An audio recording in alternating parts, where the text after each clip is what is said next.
En agosto de 2014 ocurrió un derrame de petróleo cerca de una refinería de Pemex, causada por una toma clandestina, en Cadereyta, Nuevo León.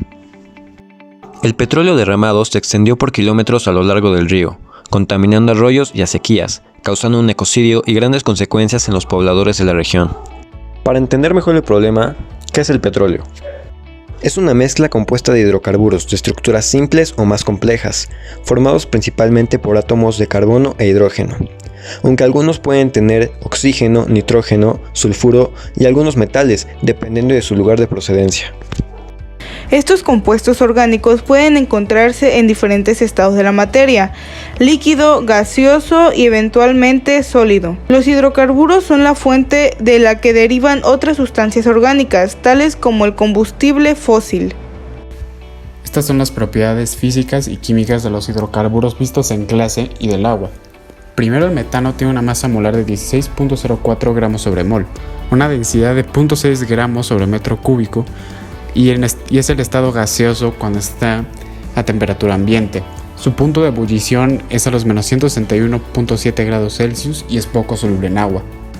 El eteno tiene una masa molar de 28 gramos sobre mol, una densidad de 0.98 gramos sobre metro cúbico, y es también en estado gaseoso cuando se encuentra a temperatura ambiente. Su punto de ebullición es de menos 104 grados Celsius y es soluble en agua. El hexano tiene una masa molar de 86.2 gramos sobre mol, una densidad de 0.7 gramos sobre metro cúbico, y cuando se encuentra a temperatura ambiente está en estado líquido, ya que su punto de ebullición es hasta los 69 grados Celsius y es poco soluble en agua. El benceno tiene una masa molar de 78.1 gramos sobre mol, una densidad de 0.88 gramos sobre metro cúbico, y a temperatura ambiente se encuentra en estado líquido, ya que su punto de ebullición es a los 80 grados Celsius y es poco soluble en agua. El octano tiene una masa molar de 144.22 gramos sobre mol, una densidad de 0.7 gramos sobre metro cúbico, y se encuentra en estado líquido a temperatura ambiente, y su punto de ebullición es a los 126 grados Celsius y es nada soluble en agua. Las estructuras de los hidrocarburos son generalmente lineales, aunque algunos generan anillos, y pueden o no formar desde doble a triple enlace entre sus átomos de carbono. Y llegando al agua, esta tiene una masa molar de 18.01 gramos sobre mol, una densidad de 1 gramo sobre metro cúbico. Su estado en temperatura ambiente, que son 25 grados Celsius, es líquido, y su punto de ebullición es hasta los 100 grados Celsius, y este es completamente soluble en agua. El agua, al tener pares de electrones libres, genera una forma tetraédrica, generando una estructura doblada o angular. En las estructuras de Lewis de hidrocarburos podemos ver que se cumple el octeto en cada átomo de carbono involucrado y una dualidad en los de hidrógeno. Pero, ¿qué sucede en un derrame? ¿Llegan a interactuar? Los hidrocarburos, al igual que el aceite presente en el agua, son partículas no polares, mientras que el agua es una partícula polar. Esto impide que se puedan disolver entre ellos, pues la regla dice que solo se disuelven semejante con semejante, y son menos densos que el agua. Esto hace que el aceite y los hidrocarburos se mantengan por encima de ella, impidiendo el paso de luz que puede generar un daño ecológico grave a los seres vivos que habitan en el río.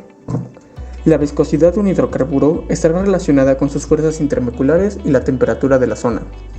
La viscosidad es mayor en sustancias con fuerzas intermoleculares más fuertes. Por lo tanto, hay que saber qué fuerzas se presentan en los hidrocarburos. Los hidrocarburos presentan fuerzas de dispersión, debido a la carga polar del agua interactuando con la carga negativa de ellos. Al ser una fuerza intermolecular fuerte, tendrán una viscosidad alta. Esto impide a la movilidad de los hidrocarburos sobre el agua, haciendo no solo más difícil que sea soluble, sino que sea más difícil de remover. Una posible solución a este problema fue desarrollada por un equipo de investigadores del Instituto Tecnológico de Massachusetts. Consiste en un método muy útil y eficiente para separar el aceite del agua con el uso de imanes. Esta técnica incluso permite que el petróleo que sea separado del agua aún pueda ser reutilizado. Consiste en añadir nanopartículas a la mezcla para después usar un imán para separar el aceite del agua y de esta manera dejar el río libre de los hidrocarburos. En el artículo 12, 411 y 412 de la Constitución nos habla acerca del derecho del agua y el derecho que tenemos como ciudadanos con este recurso renovable, ya que este es un derecho irrenunciable y es esencial para la vida. También habla de que el Estado debe garantizar su conservación, Deberán regular cualquier actividad que afecte su calidad y cantidad, así como también al equilibrio de los ecosistemas, por lo que garantizarán el manejo del agua con un enfoque ecosistémico. Los daños a causa de un derrame representan pérdidas ecológicas. La flora y la fauna queda destruida y pueden llegar a causar intoxicación en las especies. Los suelos quedan completamente infértiles, el agua de ríos y mares se vuelve muy tóxica y la población queda expuesta a un aire contaminado, y agua que no puede usarse bajo ninguna circunstancia. Además de que sus actividades económicas se ven afectadas si dependen del uso de agua potable y del ganado.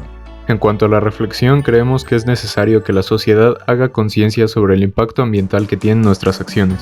Todos somos responsables de estar al tanto del cuidado de nuestro mundo y hacer de este un lugar mejor, aportando como una sociedad colectiva, ya que al final del día, los que nos beneficiamos o perjudicamos somos nosotros mismos.